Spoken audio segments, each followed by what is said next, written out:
भारत के संविधान के अनुच्छेद 19(1) ए के तहत हर नागरिक को विचार और अभिव्यक्ति की स्वतंत्रता, freedom of speech and expression का अधिकार है। सरकारी कामकाज, व्यवस्था या सरकारी कर्मचारियों के बर्ताव पर सवाल उठाना या अपनी राय रखना पूरी तरह से आपका संवैधानिक अधिकार है। हेलो दोस्तों, कैसे हैं आप? हमें उम्मीद है कि आप खैरियत से होंगे। दोस्तों, क्या होगा अगर आपका नौकर आपका मालिक बन जाए और आपको अपना गुलाम बना ले? दोस्तों, शायद यही हो रहा है हमारे और आपके साथ। आप इस बात पर गौर करिए कि हम अपने जीवन के लिए अपने भारत से जितनी भी चीजें खरीदारी करते हैं सब पे टैक्स देते हैं। बहुत सारा टैक्स देते हैं, थोड़ा बड़ा टैक्स नहीं है। आज का दौर तो आप देख ही रहे हैं कि महंगाई कहां से कहां चली गई और टैक्स का क्या हाल है। और हमारे टैक्स के पैसों से सरकारी कर्मचारियों को एक भारी भरकम तनख्वाह दी जाती है सरकार द्वारा। बहुत बड़ी रकम मिल रही है। अब वो छोटी तनख्वाह नहीं है, लाखों में है। और ये तनख्वाह कहां जाती है? हमारे आपके बीच से, गरीब लोगों के बीच से, जो हम और आप खरीदारी करते हैं तमाम तरह की जरूरत की चीजों की अपने लिए। और अब आप यहां पे आ जाइए कि जब हम और आप सिस्टम से संबंधित किसी मामले में परेशान होते हैं, कहीं से कोई दिक्कत आती है, हमें कोई हमारा काम होता है, किसी भी सरकारी विभाग में जब हम जाते हैं हम और आप, तो वहां पे हमारे और आपके साथ उन लोगों का क्या व्यवहार होता है कि जो हमारे पैसों से और आपके पैसों से तनख्वाह पा रहे हैं, उनका व्यवहार हमारे और आपके प्रति क्या होता है आप जान रहे हैं। मुझे बताने की जरूरत नहीं है, ये पूरा देश जानता है कि वो ये भूल जाते हैं कि वो कौन है। वो भूल जाते हैं कि वो कौन है। वो हमारे और आपके नौकर हैं। वो नौकरी करते हैं हमारी आपकी, हमारे आपके नौकर हैं। वो नौकरी करने के लिए वो आए हुए हैं, हमारी नौकरी करेंगे, हमारी आपकी जो समस्या होगी उसको वो दूर करेंगे। ये उनका काम है। जानते हैं आप, जब हम और आप उनके पास जाते हैं तो उनका व्यवहार क्या होता है? लगता है कि ये राजा हैं, ये बादशाह हैं, ये महाराजा हैं और हम लोग इनकी प्रजा हैं। हमारे साथ उनका व्यवहार ऐसा होता है, हम इनकी प्रजा हैं। कोई भी काम हो, आप किसी की भी काम किससे जाइए, घृणा, उनको हमसे घृणा आती है। अजीब सा उनका व्यवहार जो है, वो लगता है महक रहे हैं और फूल खुशबू से सेंट से, इतर से और रुमाल लिए, इनको ऐसा लगता है कि इनको कोई हर वक्त पोछता रहे। इनकी शानो शौकत आप देखिए, इनकी गाड़ियां देखिए और इनका बंगला देखिए। और हम लोगों का देखिए, हम लोग क्या है। फिर बात वही आती है कि हमारे पैसों से सब कुछ है, लेकिन हमारे साथ दुर्व्यवहार होता है। दोस्तों, बहुत दुर्व्यवहार होता है। हमने बहुत जगह देखा, हमारे साथ भी हुआ है, बहुत सारे लोगों को देखा है। हम भी जाते हैं कोर्ट कचहरी न्यायालय, तमाम जगह आना जाना होता रहता है। तमाम लखनऊ जाते हैं, कहीं भी जाते हैं, उत्तर प्रदेश, मुंबई, दिल्ली, कलकत्ता, कहीं भी अगर जाते हैं तो कहीं ऐसा मोड़ आ जाता है कि ये देखने को मिल जाता है कि सरकारी कर्मचारी आम लोगों के साथ क्या कर रहा है। उसको मौका मिल जाए तो क्या कर ले। और अभी मैं कैमरे पे और इस वीडियो में ज्यादा बोलूंगा तो हो सकता है हमारे खिलाफ कोई कानूनी कार्रवाई हो जाए। लेकिन हो जाए तो हो जाए, क्या करना है? क्योंकि समाज तो देख रहा है, पूरा जमाना तो देख रहा है, दुनिया तो देख रही है, देश तो हमारा देख रहा है कि हो क्या रहा है। ये उल्टा हो गया। हमने आपको नौकर बनाया, अपनी समस्या को हल करने के लिए, हमारा काम करने के लिए हमने आपको नौकर बनाया, देश ने आपको नौकर बनाया और आप शहंशाह बन के बैठे हैं। आप किसी की फरियाद को यूं ही जो है इधर से उधर कर देते हैं। आप यूट्यूब पे वीडियो देखिए, बहुत सारी वीडियोस यूट्यूब पे आपको दिखेगी कि जिसमें बहुत सारे पुलिसकर्मी आपको जनता के साथ दुर्व्यवहार करते नजर आ रहे होंगे। बहुत सारे सरकारी कर्मचारी कुछ स्तर पर जनता पब्लिक के साथ दुर्व्यवहार करते नजर आ रहे हैं। हमने भी देखा है, इसलिए मैं वीडियो बना रहा हूं। और ये वीडियो बना रहा हूं ताकि जो है ये वीडियो समाज में जाए, लोग समझे इस बात को कि क्या होगा हमारे समाज का। कहां मतलब हम लोग गुलाम हो गए। मुगलों ने हम पर राज किया, बात आती है कि हम गुलाम थे। अंग्रेजों ने हम पर राज किया, बात आती है कि हम लोग गुलाम थे। और आज हमको एहसास होता है, हमारे देश की जनता को एहसास होता है कि आज उन दोनों मुगलों और अंग्रेजों से ज्यादा बदतर खराब जिंदगी मुझे ये मेरे सरकारी कर्मचारी दे रहे हैं। हम लोग उन लोगों से ज्यादा प्रताड़ित किए जा रहे हैं जितना वो ऐसा एहसास होता है जितना वो नहीं किए होंगे। हमारे साथ क्या नहीं हो रहा है जानते हैं? छोटे से छोटे काम के लिए पैसा मांगा जाता है, ब्लैकमेलिंग की जाती है।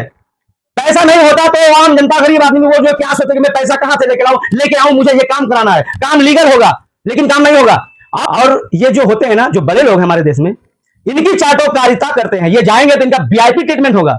ये जाएंगे तो इनको वो अपने ऑफिस में बिठाएंगे, अपने कमरे में बिठाएंगे, इनसे अच्छी तरह से बात होंगे। उनका चाहे जिस तरह का काम हो वो काम होना ही होना है, क्योंकि वो जो है ऊंचे लेवल के हैं। अच्छा, ऊंचे लेवल पे उनको भी पहुंचाया हमने और आपने ही है। यदि नेता हो, कोई भी नेता हो, सांसद हो, विधायक हो, छोटे स्तर का नेता हो, लेकिन उन लोगों को भी ये जनता जो है यही पहुंचाइए उस लेवल तक। उनका भी आप लिबास देखिए क्या है, उनका चाल चलन भी देखिए ना। हम लोग तो वही रह गए।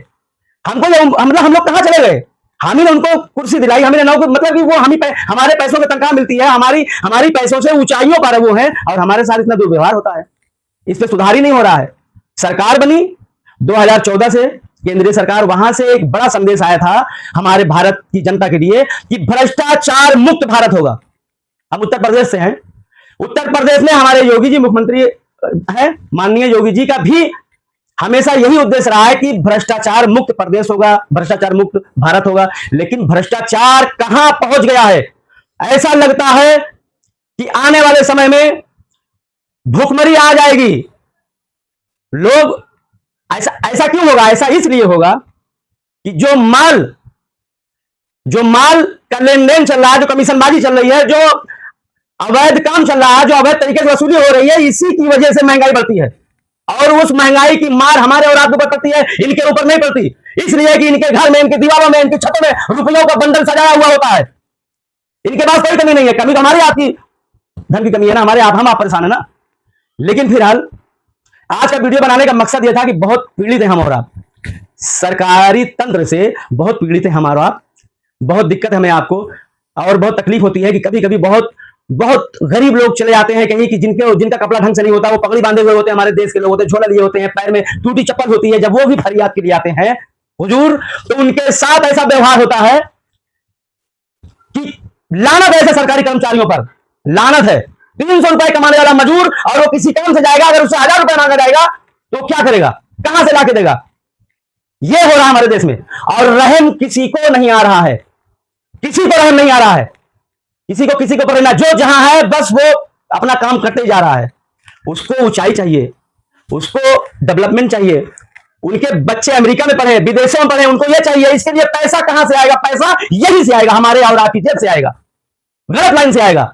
ब्लैकमेल करेंगे, आपकी फाइलें रखी रहेंगी। जो काम 2 दिन में होना है वो काम आपका 4 महीने में नहीं होगा। वो फाइलें रखी रहेंगी, उससे दस्तक नहीं होगी जब तक आप उस फाइल के मुताबिक पैसा उस अधिकारी को दे नहीं देते। वो 10,000 हो, 5,000 हो, 20,000 हो, 50,000 हो, काम के हिसाब से अगर आप पैसा नहीं दे देते उसको, उस पर दस्तक नहीं होती है, आप उस ऑफिस का चक्कर काटते काटते आपको बुखार आ जाएगा, तबियत खराब हो जाएगी, आप गर्मी में परेशान होंगे या सर्दी में परेशान होंगे, बरसात में परेशान होंगे। जब तक आप वो चढ़ावा नहीं चढ़ाएंगे आपको काम नहीं होना है। ये हमारे देश का भ्रष्टाचार है, ये आरंभ हो गया है। थाने पर जाके देखिए जनाब, थाने पर जाके देखिए कि क्या होता है। थानों पर फरियाद आप लेके जाइए, वो हमारे नौकर है, फरियाद लेके हम जाते हैं तो हम गुलाम की तरह हमसे वो व्यवहार किया जाता है। बात ऐसे की जाती है जैसे हमने कत्ल कर दिया हो, डाका डाल दिया हो। सहमे हुए दरखास्त लेके जाते हैं, सहमे साहब हुजूर दरखास्त, ऐसा करके मैंने दरखास्त लेके जा रहा है, फरियादी वो कांप रहा है, ये सीना ताने वर्दी पहने थाने पर। क्या भाई, अब तो इसको हमारे देश ने जो है कुर्सी दे दी ना, ये तो नौकरी पा गया, ये तो ऊंची पोस्ट पे है, इसको कलम मिल गई ना, ये तो अपनी कलम कहीं ना चला दे, कहीं हमको फर्जी मामलों में ये इन्वॉल्वमेंट करके फंसा ना दे, कहीं हमें जेल न भेज दे। हमें उनसे डर लगता है। पैसा हमारे लिए पाते हैं, तनख्वाह हमसे आपसे पाते हैं, लेकिन हमको इनसे डर लगता है जिनको हमने जो है इतनी ऊंचाइयों पर पहुंचाया। दोस्तों, मैं आप सभी लोगों से सिर्फ ये संदेश देना चाह रहा हूं कि कैसे होगा। हम और आप बिल्कुल जागरूक नहीं है, ऐसे ही मतलब भ्रष्टाचार हो रहा है, हम आप बर्दाश्त करते जा रहे हैं, बर्दाश्त करते जा रहे हैं। मैं बहुत सारी बात अगर इस वीडियो में लाऊंगा तो वीडियो घंटों का हो जाएगा, आपके आंखों से आंसू आ जाएंगे, दिल जल जाएगा आपको। मैंने ऐसा मंजर देखा, ऐसी चीजें देखी हैं अपने इंडिया के अंदर, हिंदुस्तान के अंदर, अपने प्रदेश के अंदर। आप सुनेंगे नहीं ना इस वीडियो को, आप सुनेंगे नहीं, आप स्किप कर देंगे, पूरा घंटों का वीडियो आपके पास टाइम नहीं होगा अच्छी चीज सुनने के लिए। आप कभी कभी काम की बात भी सुना करिए, लेकिन इसके लिए आप देश भर में जो है बातें करा करिए कि हमारे देश में भ्रष्टाचार मच गया, हम लोग परेशान है, हमारे देश के नागरिक बहुत परेशान है। होगा क्या? चर्चाएं होती रहेंगी, जब चर्चाएं होती रहेंगी तो बात आगे बढ़ेगी। कोई आएगा हमारी आपकी तरफ से मसीहा बनकर, आएगा कोई मसीहा बनकर, और वो हमारी आपकी आवाज को आगे बुलंदियों तक ले जाएगा, और ये भ्रष्टाचार हमारे देश से खत्म होगा।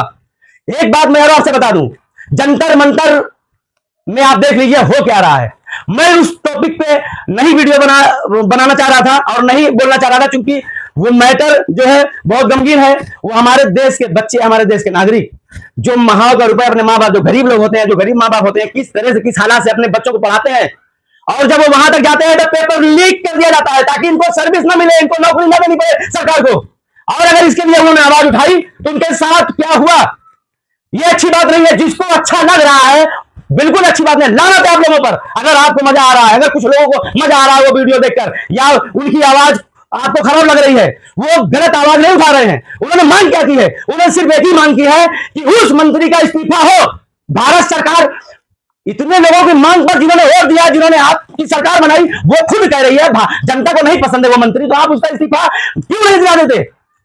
क्या मजबूरी है आपकी? उसका इस्तीफा नहीं दिला सकते आप? इतनी बदतमीजी कौन कर रहा है? सरकारी कर्मचारी हमारे देश की जनता पर लाठियां बरसा रही है, खोपड़ी फाड़ दिया, हाथ तोड़ दिया, बहन बेटियों को मारा जा रहा है, घसीटा जा रहा है। ये हमारे देश के सरकारी कर्मचारी हैं, उनको रहम नहीं आया। तनख्वाह हमसे आपसे लेते हैं, हमारे आपके भाई बहन भी बच्चों को वहां मारा। अगर वो वीडियो देखकर और वो मंजर देखकर और जंतर मंतर कांड देखकर अगर आप में से जिस लोगों को मजा आया हो, ये खराब बात है। ये हालात उन लोगों के ऊपर भी आ सकते हैं जिन लोगों को उसमें मजा आया हो। वहां जो प्रोटेस्ट हो रहा था, वो प्रोटेस्ट हमारे पूरे भारत के लिए था, पूरे देश के लिए था, हमारे आपके भाई बहन के लिए था, हमारे आपके बच्चों के लिए था, वो सभी के लिए था, पूरे देश के लिए था। उस पर हम लोगों को एकजुट होकर आवाज उठानी चाहिए कि नहीं उठानी चाहिए? बस इतना ही कहना था।